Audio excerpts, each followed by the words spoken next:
जी साग मैंने dish out कर दिया है। ये जो ऊपर मैंने मक्खन डाला है, मक्खन के साथ ज्यादा अच्छा और मजा देता है साग। बिस्मिल्लाहिर्रहमानिर्रहीम। अस्सलाम वालेकुम व्यूअर्स, कैसे हैं आप सब? उम्दा किचन में खुश आमदीद। आज मैं फिर हाजिर हूँ एक नई बहुत ही लजीज देसी सरों के साग की रेसिपी के साथ। बिस्मिल्लाहिर्रहमानिर्रहीम। 2 गट्ठी पालक की, 2 गट्ठी मेथी की, 1 गट्ठी बाथू। खेतों में जो गाजरें लगी होती है ना, उसके ऊपर वाले जो पत्ते होते हैं हम वो इस्तेमाल करते हैं। गांव में अक्सर लोग इसे लजीज और मजेदार बनाने के लिए इस्तेमाल करते हैं। 1 गठिया मैंने धनिया लिया है, इतना सारा लहसुन लिया है और 1 पाव हरी मिर्चें ली है। ये ग्रीन प्याज लिया है मैंने। ये 4 केजी साग लिया है और अपने खेतों से ही लिया है मैंने। ये देखिए इस तरह का साग लिया है। ये देखिए, पहले हम इसे साफ करते हैं, फिर हम इसकी कटिंग करते हैं। मैं आप लोगों को बताती हूँ कि इसे साफ कैसे करते हैं और कटिंग कैसे करते हैं। चलिए मैं इस तरह से अकेला अकेले कली उठाकर साफ कर लेती हूँ इसे। जो इसमें जो इस तरह के पत्ते वगैरह होते हैं वो निकाल देती हूँ। मैं आप लोगों को कटिंग बताती हूँ कैसे कटिंग करते हैं। पहले इसका इतना सा हिस्सा काट लेना है, जो आगे से डंडियां हैं तो इसे साइड पे कर लेना है ताकि हमारा एक जैसा साग की कटिंग हो। बिस्मिल्लाह। इसी तरह मैं सारा साग काट लेती हूँ। ये देखिए इतना बारीक मैंने साग काट लिया है। साग की मैंने कटिंग कर ली है।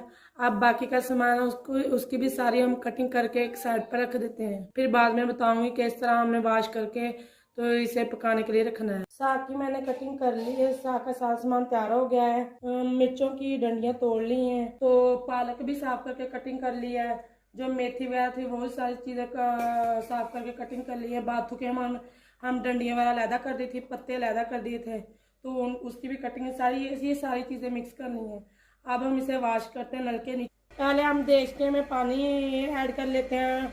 हमने 1.5 लीटर पानी लिया है और इसे साइड पे कर लेते हैं। ये साफ पानी लिया है हमने, तो इसमें साग शामिल करते हैं थोड़ा सा और इसे 2 से 3 दफा पानी से निकालेंगे। पतीले में शामिल करके हम चूल्हे पे चढ़ा देते हैं इसे पकने के लिए। देगचे में साग शामिल कर लिया है। अब हम इसकी फ्लेम ऑन करते हैं। जब ये नरम हो जाएगा तो ये नीचे चला जाएगा। बाकी का सामान और बाकी का साग हम फिर शामिल करेंगे। साग पकने से के आधे घंटे के बाद हम इसमें हरी मिर्च का पेस्ट शामिल करेंगे। बिस्मिल्लाह। और साथ ही हम इसमें लहसुन के जवे भी ऐड कर देंगे। बिस्मिल्लाह। और साथ ही 2 से 3 खाने के चम्मच नमक शामिल कर देंगे, या हस्बे जायका जितनी आप लोगों को ज़रूरत हो।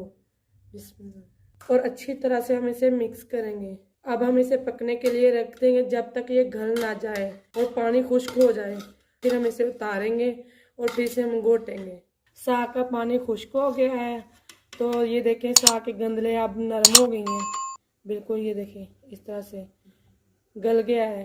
तो अब हम इसे उतारते हैं और इसमें सबसे मेन इंग्रेडिएंट जो अब इसमें जाएगा ना, वो है आटा। अब हम इसमें गोटा लगाएंगे आटा शामिल करके।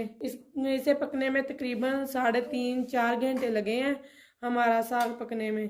तो जी अगर आप लोगों को पानी नज़र आ रहा है ना, तो हम इसमें आटा शामिल करेंगे तो उससे ये जुड़ जाएगा, उससे टेस्ट भी अच्छा आएगा। बिस्मिल्लाह। इसी तरह से थोड़ा थोड़ा सा आटा हम मिक्स करेंगे। 1 पाव से ज़्यादा थोड़ा सा जाएगा इसमें आटा। इसी तरह से हम आटा मिक्स कर लेंगे। अब हम इसे अच्छी तरीके से इस तरह से पकड़कर गोटा लगाएंगे।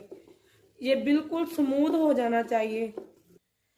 ये देखें मैंने ये आटा का घोट लिया। अब थोड़ा सा और आटा शामिल करूंगी, इसी तरह घोटती जाऊंगी।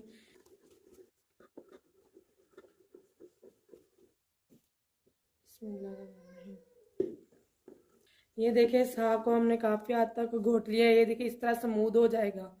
अब हम इसका तड़का तैयार करते हैं। तड़के के अज्जा बताती हूँ कि तड़के में कौन कौन सी चीज़ें शामिल होती हैं।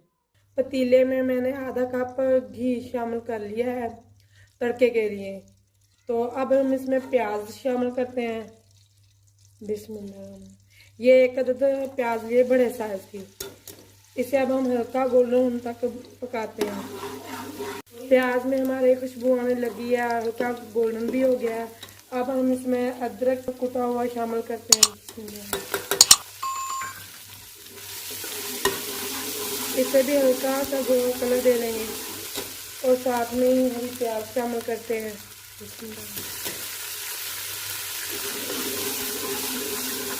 हमारा तड़का तैयार हो गया है। अब हम इसमें साग शामिल करते हैं। बिस्मिल्लाह।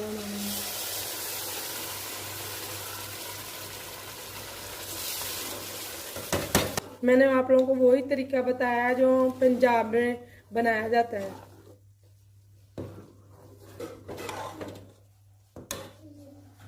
अब हम इसमें धनिया शामिल करते हैं। बिस्मिल्लाह।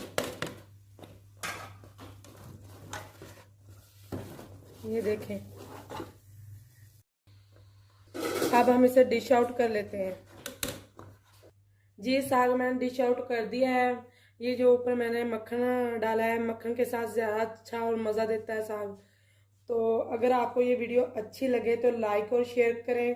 फिर मिलेंगे हम एक नई वीडियो के साथ। तो के लिए अल्लाह हाफ़िज़।